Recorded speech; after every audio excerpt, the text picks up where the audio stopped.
Evolution is a race against the tide.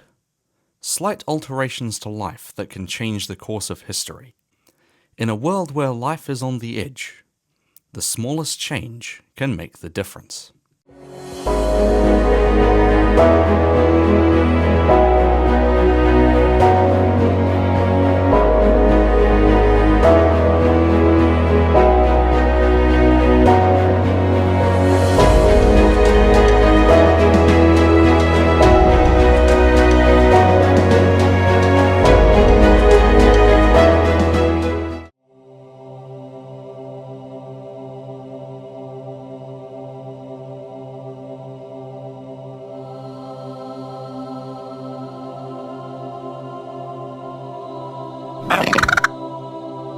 A desolate island in the middle of the Tethys Sea.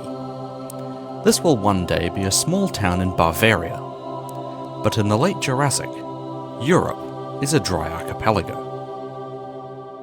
It is the end of the wet season, and the island has been hit by the last of the tropical storms. For the island's locals, life is returning to normal.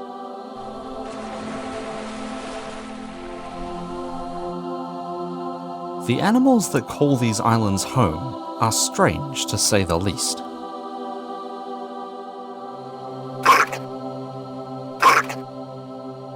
It's hard to tell if this creature is a bird or a dinosaur. Actually, it's a bit of both. This is Archaeopteryx. It's the size of a large crow, about 60 centimeters long. And on the ground, it's vulnerable.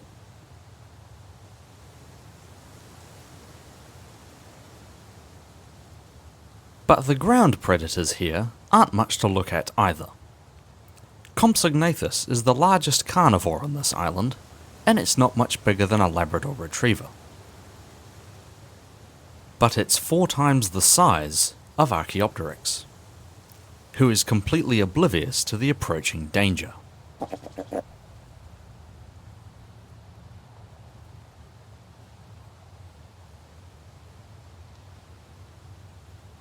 Compsognathus usually hunts lizards, and Archaeopteryx is a special treat.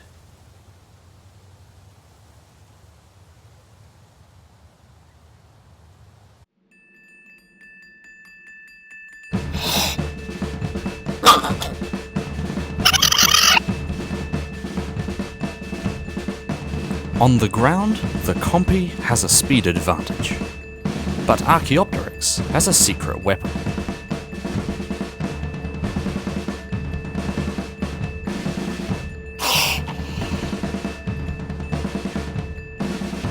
These wings aren't like those of dromaeosaurs.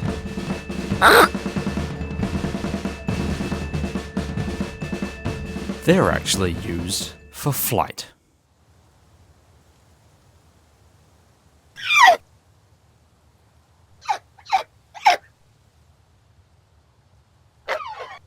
And being able to flap its way to higher elevation is a good way to avoid Compsognathus.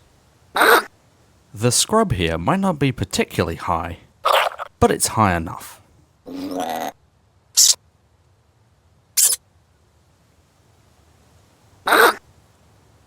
Compsognathus will have to vent his frustration.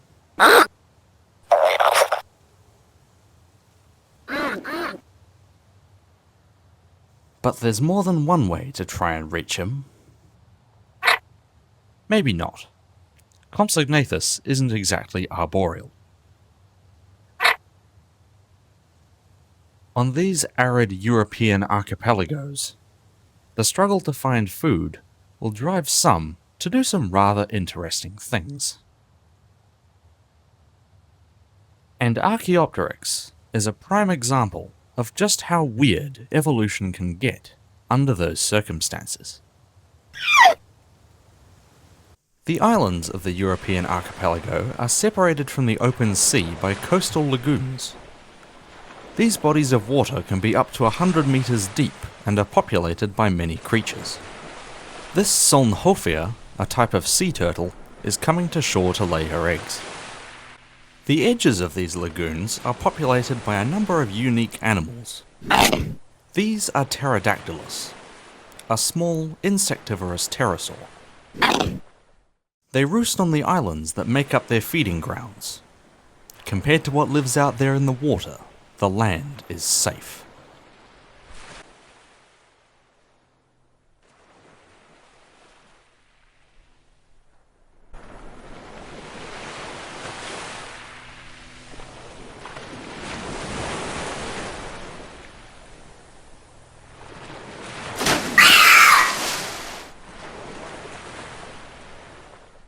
Life in the water is a constant game of cat and mouse. This ichthyosaur is only a few meters long, but it's one of the most accomplished predators in Europe's seas. Unfortunately, something else lives here, and it hunts from below.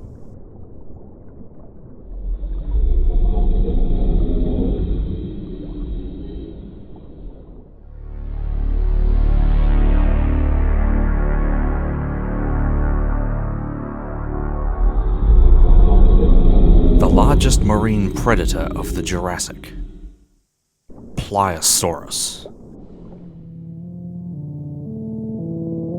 It's the most dangerous animal in the water, but it has one weakness: agility.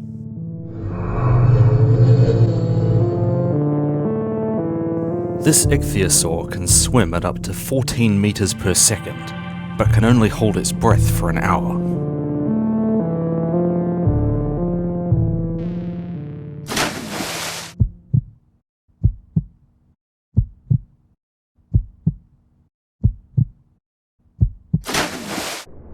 The hunter has been outpaced, but he hasn't been outwitted.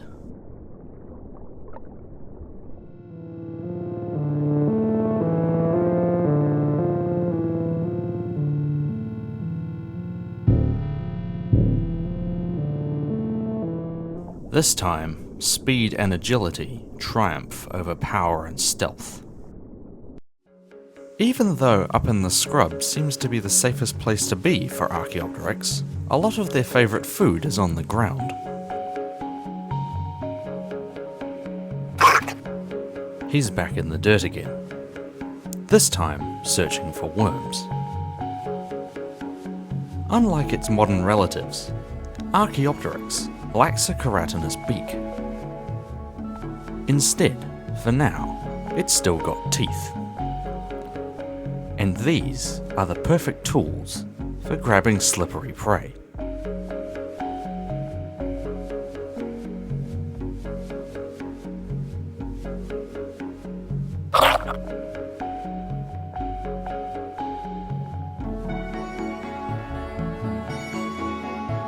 He'll have to do better than that.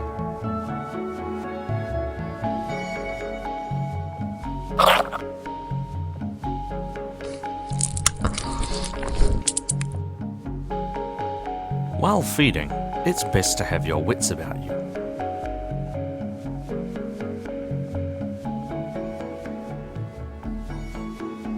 Another Archaeopteryx.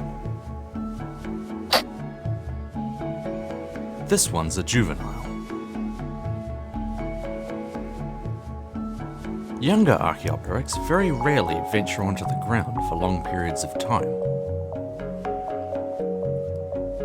This one's actually looking for a place to roost. It's not quite ready for flying yet, but it can do something called wing-assisted incline running. Having got itself up into the branches, the youngster's priority is now to preen its wings. The adult male goes back to feeding.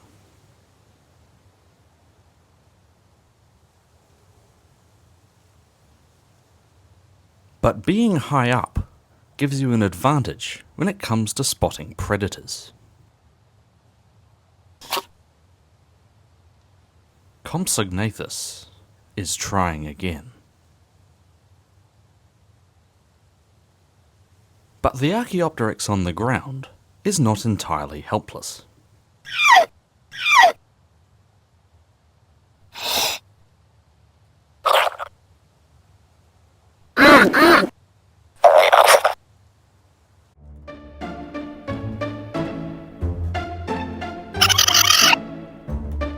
He's been startled by this sudden display.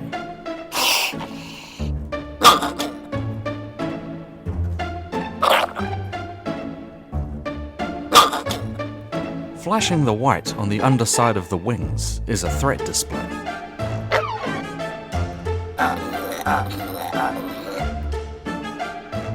Standing upright and making a lot of noise is a way to make himself look bigger. Compsognathus is somewhat taken aback. He's never been attacked like this before, especially by something that's nearly a quarter of his size.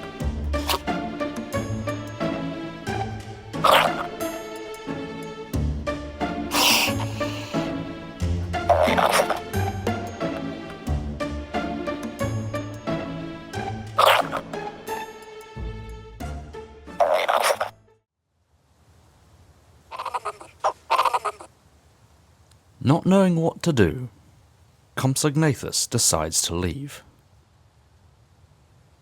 He's probably better off hunting things that aren't going to fight back. Having seen off the threat, Archaeopteryx returns to foraging.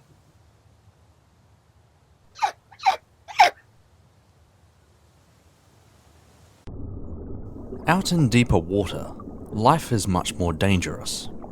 But it's also where most of these animals go to feed. A young lead Tethys, a type of filter-feeding fish.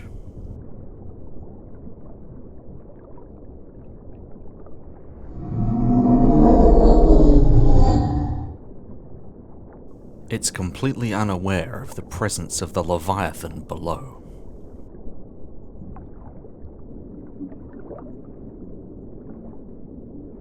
For now, its only company is no danger to it whatsoever.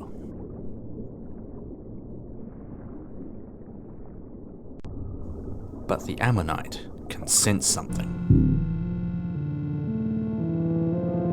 Out in open water, the lead Tethys is completely exposed to what lies below.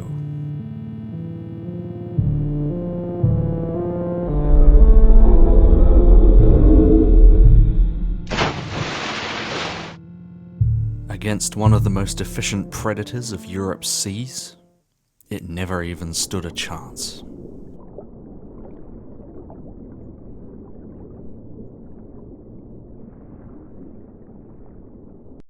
Every now and then, the shores of these lagoons see a lot of activity. Even though the vast majority of these animals get their food from the land, every once in a while, the sea spits up something of interest. A dead pliosaurus has washed up on shore and is already attracting attention.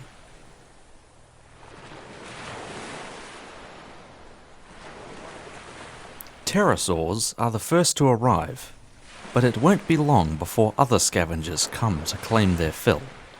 In the nearby scrub, Compsognathus is hunting a small lizard.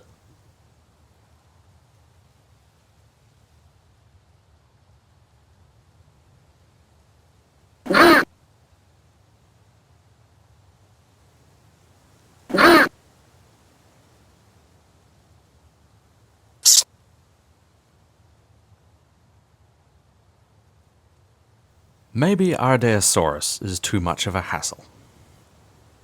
But for the hungry little theropod, there's something bigger out there.